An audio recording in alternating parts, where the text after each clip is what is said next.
Hello दोस्तों, आप लोग कैसे हैं? उम्मीद करते हैं कि अच्छे होंगे और अपने तैयारी को कर रहे होंगे। तो आप लोग अभी जो जुड़ रहे हैं आखिरी भरोसा सीरीज से जुड़ रहे हैं और इसमें केवल और केवल सब्जेक्ट ही कराया जा रहा है, वो लघुत्तरीय हो चाहे दीर्घोत्तरीय हो। तो आज संस्कृत का पहला डे है जिसमें से हम 10 ऐसे सब्जेक्टिव सवाल करेंगे जो बोर्ड में आना निश्चित है। एकदम लिख दिया गया है कि आएगा तो आएगा, कोई उसको रोक नहीं सकता। ऐसे ऐसे सवाल कराए जाएंगे। तो चैनल पर पहली बार आए हैं तो चैनल को सब्सक्राइब कर लीजिए और वीडियो को शेयर कर दीजिए और हो सके तो बेल आइकन को दबा लीजिए, क्योंकि प्रत्येक दिन हमारा ये वीडियो आते रहेगा। अभी जब तक एग्ज़ाम नहीं तब तक तो आते रहेगा, आगे भी आते रहेगा। तो आइए आज स्टार्ट करते हैं। पहला सवाल काफ़ी इंपॉर्टेंट सवाल है।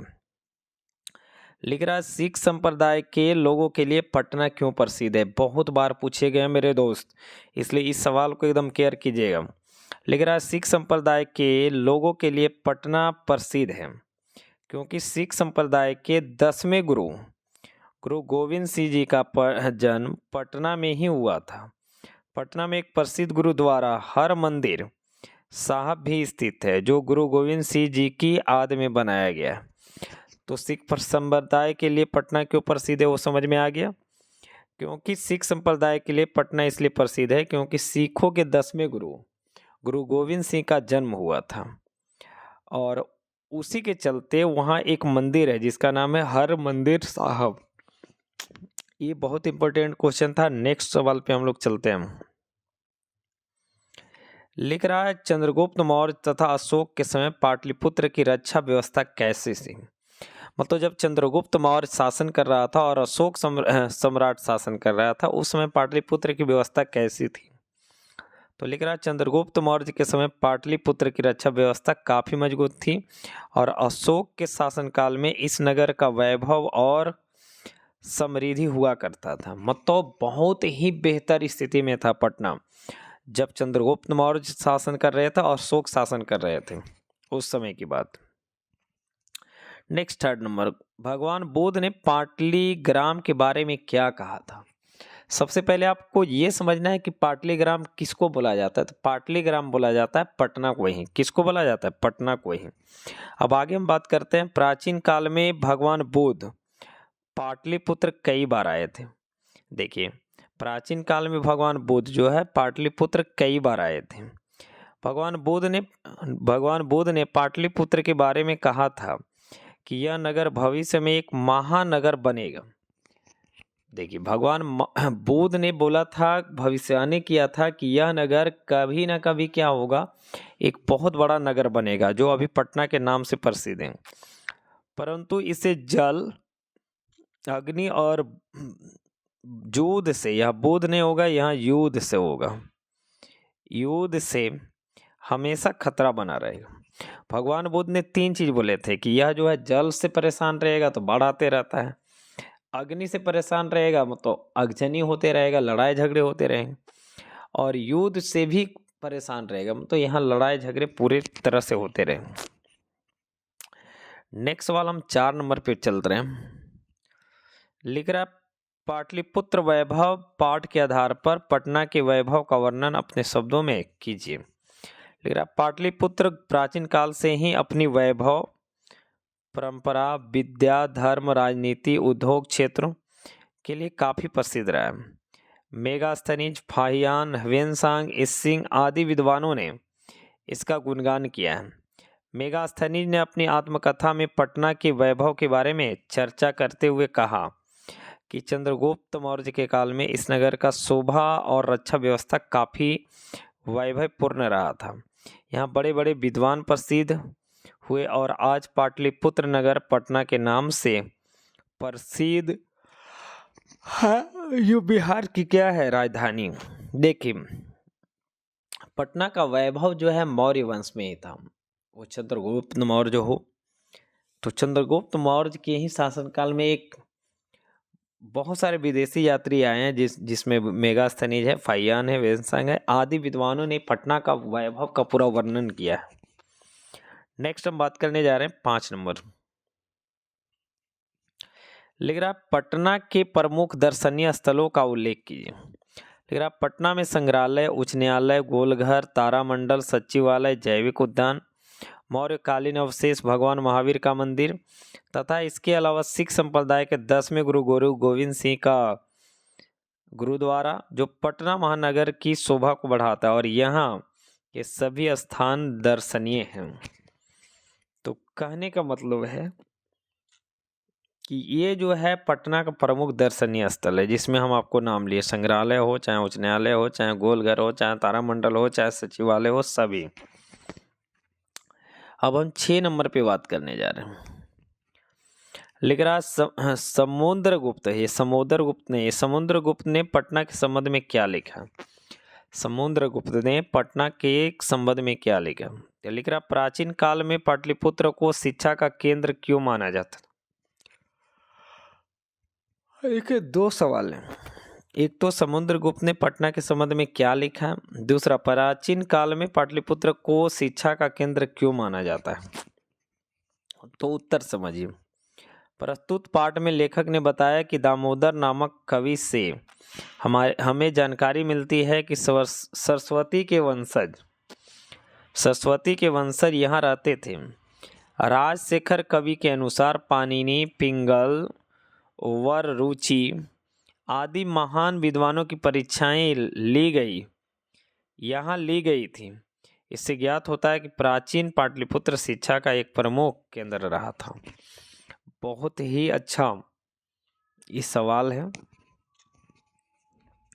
नेक्स्ट 7 नंबर पे हम लोग चल रहे हैं। लिख रहा कौन कौन से विदेशी यात्री पटना आए थे? तो मेगास्थनीज, फाहियान, ह्वेनसांग, इसिंग आदि विदेशी यात्री पटना आए थे। नेक्स्ट हम बात करने जा रहे हैं 8 नंबर। लिख रहा प्राचीन ग्रंथों में पटना के कौन कौन से नामों से मिलते हैं? लिख रहा प्राचीन ग्रंथों में पटना के नाम पुरुषपुर, कुसुमपुर और पाटलिपुत्र मिलता है। देखिए ये सब क्या है, पटना का नाम है। वो पटना हो, चाहे पुरुषपुर हो, चाहे कुसुमपुर हो, चाहे पाटलिपुत्र हो। नेक्स्ट सवाल, राजशेखर ने पटना का उल्लेख किस रूप में किया? कवि राजशेखर ने अपनी रचना काव्य मीमांसा में लिखा है। देखिए काव्य मीमांसा का लेखक कौन है? राजशेखर। लिखा है कि पटना में बड़े बड़े कवि, व्याकरण, भास्कर परीक्षित हुए। उन्होंने कहा कि बहुत कम समय तक पाटलिपुत्र की प्राचीन सरस्वती परंपरा स्थित रही है। तो राजशेखर से रिलेटेड सबसे पहला सवाल आता है कि राजशेखर जो है किस पुस्तक का लेखक है? तो काव्य मीमांसा का। 10 नंबर पे हम बात करने जा रहे हैं। लिख रहा मंत्री वीरेश्वर की विशेषताओं का वर्णन कीजिए। लिख रहा मंत्री वीरेश्वर स्वभाव से दयालु और दानशील थे। वह अनाथों और निर्धनों को उनके इच्छा के अनुसार भोजन कराते थे तथा वस्त्र देते थे। उन्हें आलसियों को भोजन तथा वस्त्र देने के लिए अलसशाला का निर्माण करवाया था। ठीक है, मंत्री वीरेश्वर जो था काफ़ी स्वभाव का दयालु था और दानशील था। वह अनाथ और गरीब जो लोग थे उन्हें खाना खिलाता था और कपड़े देता था। नेक्स्ट 11 नंबर पे हम बात करने जा रहे हैं। अलस कथा पाठ से हमें क्या शिक्षा मिलती है या क्या संदेश मिलते हैं? लिख रहा इस पाठ के कवि विद्यापति जी हैं। अलस कथा पाठ के माध्यम से कवि हमें यह बताना चाहते हैं कि लोग आलसी होते हैं, उनका जीवन भले लोगों की वजह से ही चल पाता है। ये लोग दूसरे पर बोझ के समान होते हैं। इस पाठ में आलस्य को मनुष्य का एक महान शत्रु भी बताया गया। तो बहुत इंपॉर्टेंट क्वेश्चन था ये। नेक्स्ट 12 नंबर पे अलस कथा पाठ में किसका वर्णन है अथवा अलस कथा पाठ का वर्णन विषय क्या है अथवा विद्यापति कौन थे, उन्होंने किस ग्रंथ की रचना की तथा अलस कथा में किसकी कहानी है? 6 वाक्यों में लिखें। उत्तर, महाकवि विद्यापति द्वारा रचित कथा ग्रंथ पुरुष परीक्षा नामक ग्रंथ से लिया गया। यह जो है कहानी है अलस कथा, जो पुरुष परीक्षा नामक ग्रंथ से लिया गया। अलस कथा मानव महत्व एवं दोषों के निराकरण की शिक्षा देती है। आलसियों का दान देने की इच्छा रखने वाले मंत्री वीरेश्वर ने यह जानने की उत्कंठ प्रकट की थी, आलसी जीवन जीने की कला का कैसे निर्वहन करते हैं। इस लाभ के लिए मेहनती भी आलसी का रूप लेकर आने लगते हैं। उनकी परीक्षा के लिए दानशाला में अग्नि को प्रज्वलित किया जाता है। आलसी भागने के क्रम में गीले कपड़े से ढकने घर में आग लगी है, यहाँ कोई धार्मिक नहीं आदि की चर्चा करते हैं। आलसी केवल करुणा के पात्र होते हैं। देखिए पूरा क्या करता है, परीक्षा लेता है मंत्री वीरेश्वर कि रियल में देखो तो कौन आलसी है और कौन आलसी नहीं है, क्योंकि बहुत सारा फर्जी आलसी आ गया था उसमें। काहे लगी कि बिना कमाए हुए खाना मिल रहा था, कोई तरह का दिक्कत नहीं था। नेक्स्ट हम बात करने जा रहे हैं 13 नंबर। अलसाला के कर्मियों ने आलसियों को आग से कैसे और क्यों निकाला। अलसाला के कर्मियों ने आलसियों को आग से कैसे और क्यों निकाला। बहुत इजी क्वेश्चन है। आग लगने पर चारों आलसी घर में ही थे। वे परस्पर बातचीत कर रहे थे। हल्ला क्यों हो रहा है, मालूम पड़ता है कि घर में आग लग गई है। एक दूसरे को चुप रहने की सलाह दे रहे थे। उसे सुनकर योगी पुरुष ने उनके केसों में पकड़कर ढकेलते हुए उन चारों को बाहर निकाला, क्योंकि ऐसा नहीं करने से वे चारों आलसी आग में चल जाते। तो कैसे निकाला समझ में आया। आग लगाया गया, सोचा कि भाग जाएगा तो ठीक है, लेकिन भागा इन लोग नहीं, क्योंकि आलसी था। तो फिर केस पकड़ के निकाला गया इन लोग को। अब देखिए हम 14 नंबर पे बात करना।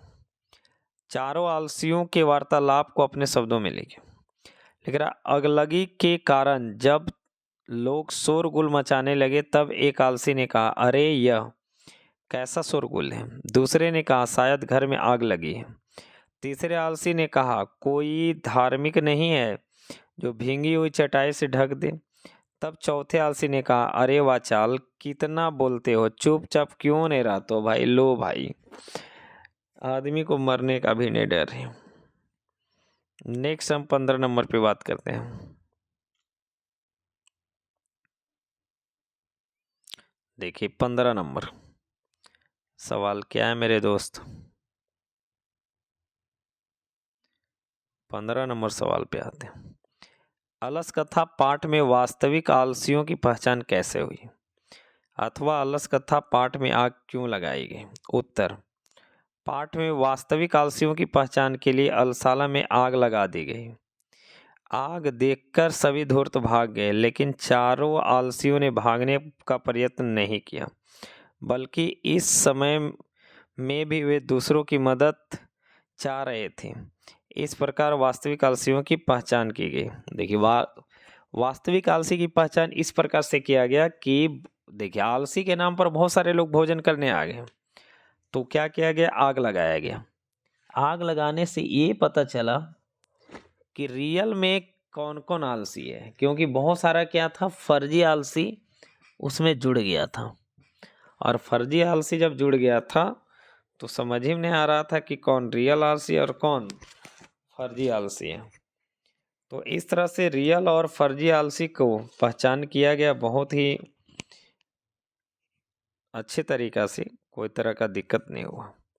तो अभी हमने क्या है आपको लगभग 15 सब्जेक्टिव कराया, जो कि काफ़ी इम्पोर्टेंट है।